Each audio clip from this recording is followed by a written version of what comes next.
This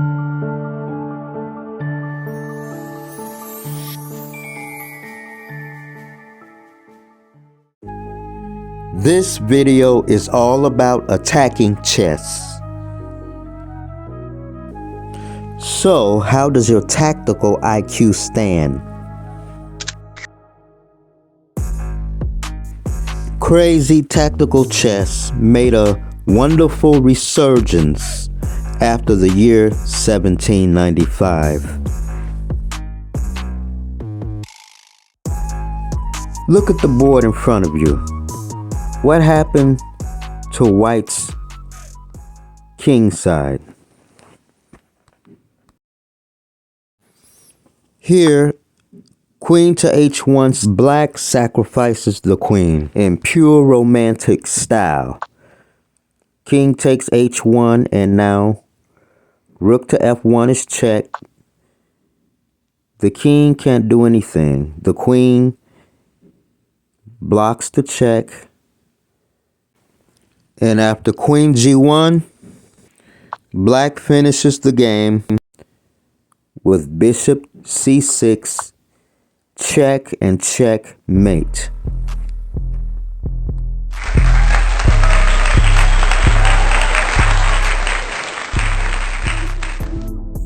This is our big brain moment. Consider this position. The pawn on G2 cannot capture the rook. Why? Because if G2 takes H3, then knight F3 will fork the king and the queen.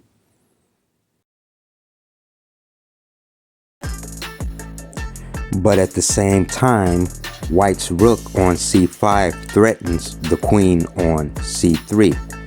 It is Black's move.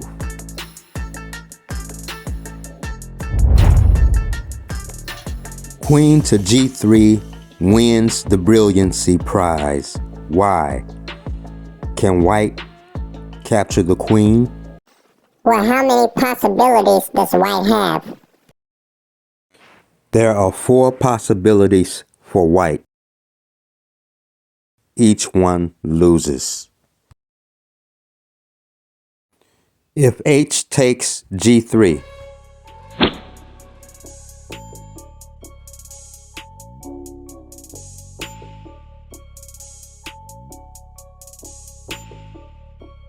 game over. Knight to E2 is checkmate.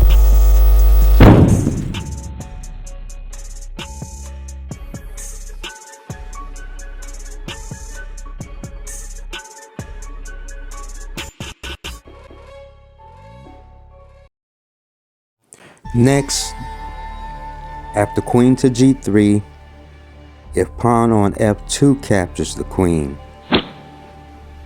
game over. Knight to E2 is check. And then after King H1, Rook captures on F1, checkmate. I can't think. And now the third possibility. After Queen over to G3, what if Queen captures? Well, this also loses. Knight E2 check. Followed by knight captures on G3. The H2 pawn, of course, is pinned.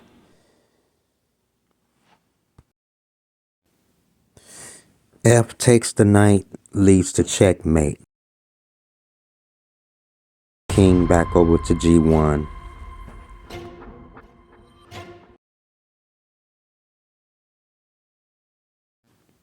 Then knight E2 check, followed by rook to C3. And Black has the advantage and the initiative.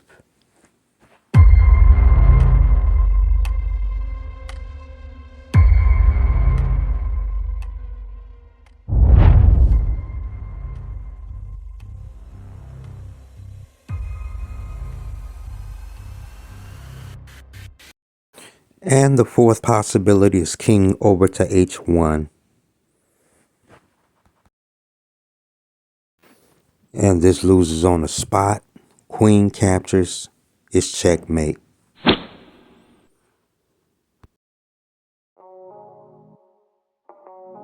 Now this next miniature game that you're about to see will illustrate how positional value supersedes monetary value. This lesson emphasizes the importance of occupying key squares, taking them away from your opponent. Particularly the two most important diagonals are the A2 to G8 diagonal and the C1 to H6 diagonal.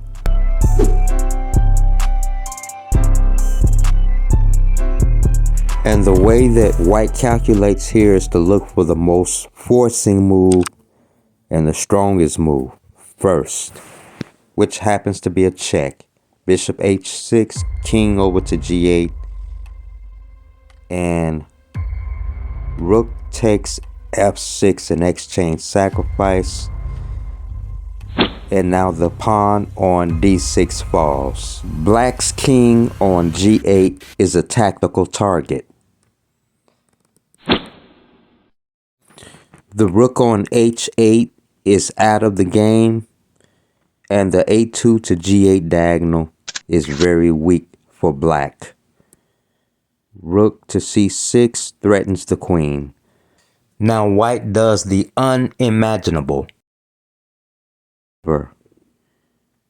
White plays the unexpected. Queen captures knight on E5. Huh?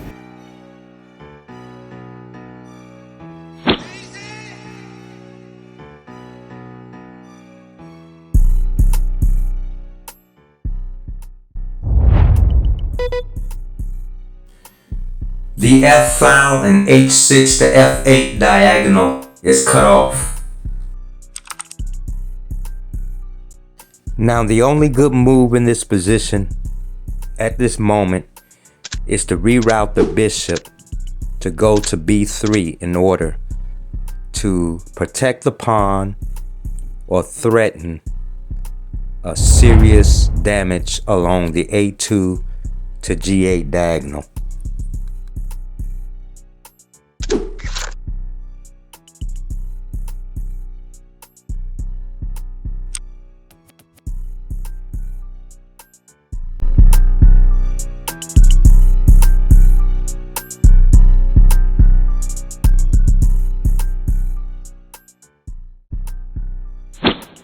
Why is capturing the rook such a good move? Because the king and the queen is confined to the back rank. The king for the most part, and all white has to do now is continue to push pawns on the queen side. The rook and the bishop will stay where they are. The rook will stay on the F file and the bishop will stay on H6. And all white has to do is to continue to push on the queen side and guard against the queen checks.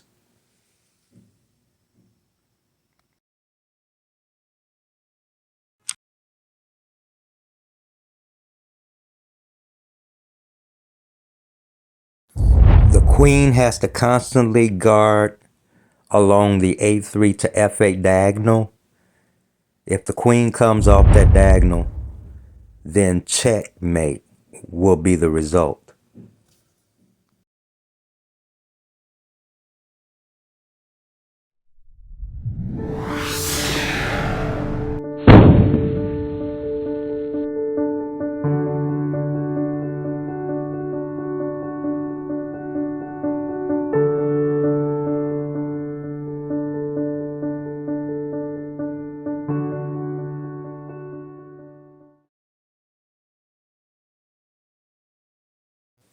If I had to divide the game of chess into three categories, it would be memorization, pattern recognition, and creativity. Creativity does fall lower on the list, but nonetheless, it is a very important facet of the game.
Checkmate.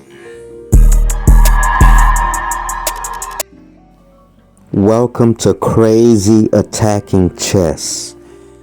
This is going to be hard for you to see unless you're just that good.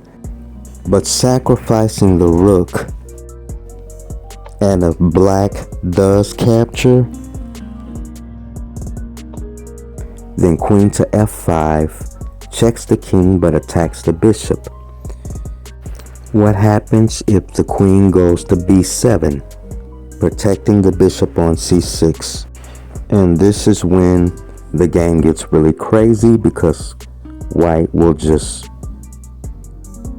play the exchange sacrifice. King takes, and after king takes, there's only one right move.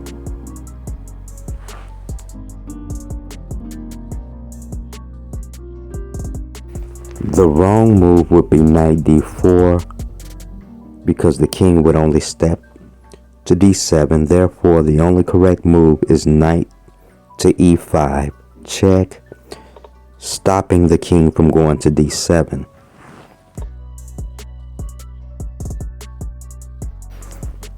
With the knight being on e5, d7 is cut off.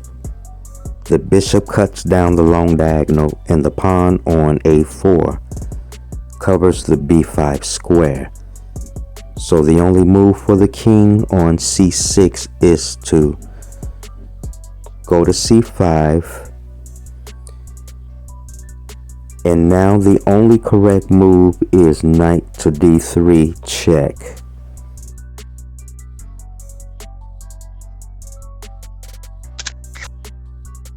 Not only is the h1 to a8 diagonal covered, pawn a4 covers b5, the knight on d3 covers the b4 square. There is only one move for the king. The king can only go to d4 in this position, and there is only one correct move for white, king to d2. The king cannot step to e3 nor c3, and we see that the knight covers e5 and c5. Now checkmate is inevitable.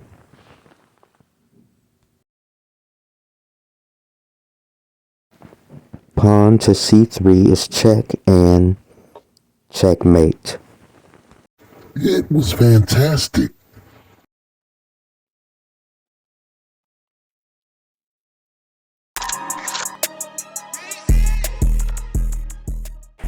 Many spectacular sacrifices have been made throughout the course of history, throughout the course of chess history.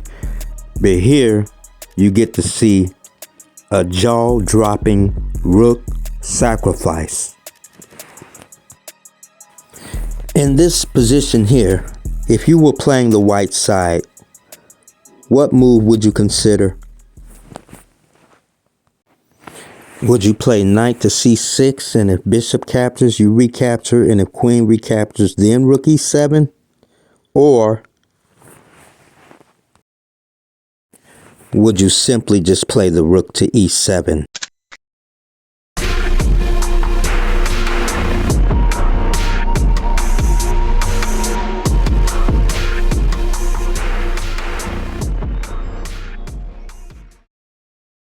This move changes the whole dynamic of the game.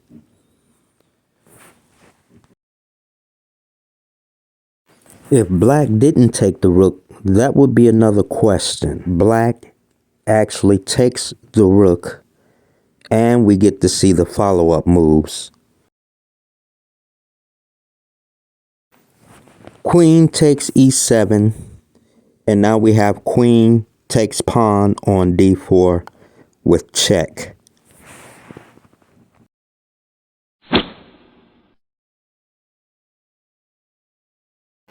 Check. What makes this sacrifice so unique is the combination of the knight, the queen, and the bishop that you see on h3, all working together, but they're so far apart. except for the knight and the queen. Check.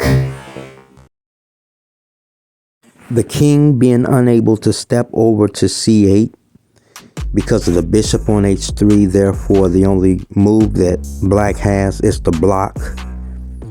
Bishop to b7, loses to knight c6 check, winning the queen. Or better yet, after king a8, queen a7 is checkmate.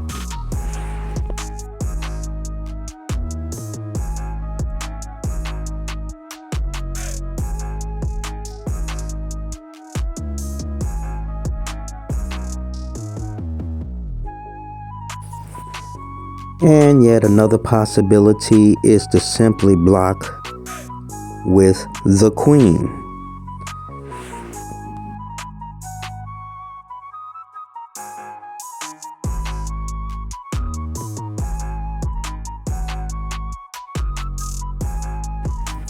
If you block with the queen, then the game is already over with knight to c6, and this is actually checkmate.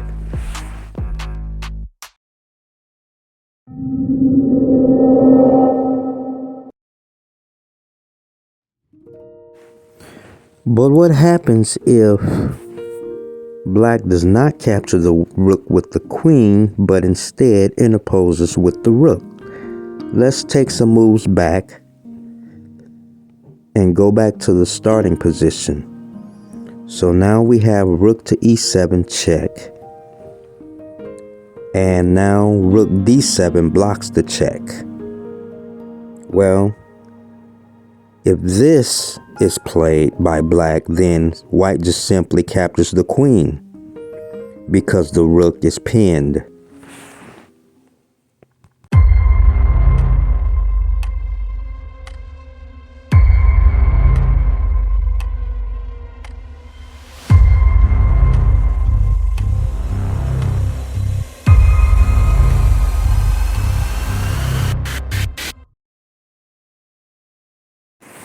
Thank you for watching. That is all I have for now. Please don't forget to like, share, comment, and subscribe, and stay tuned.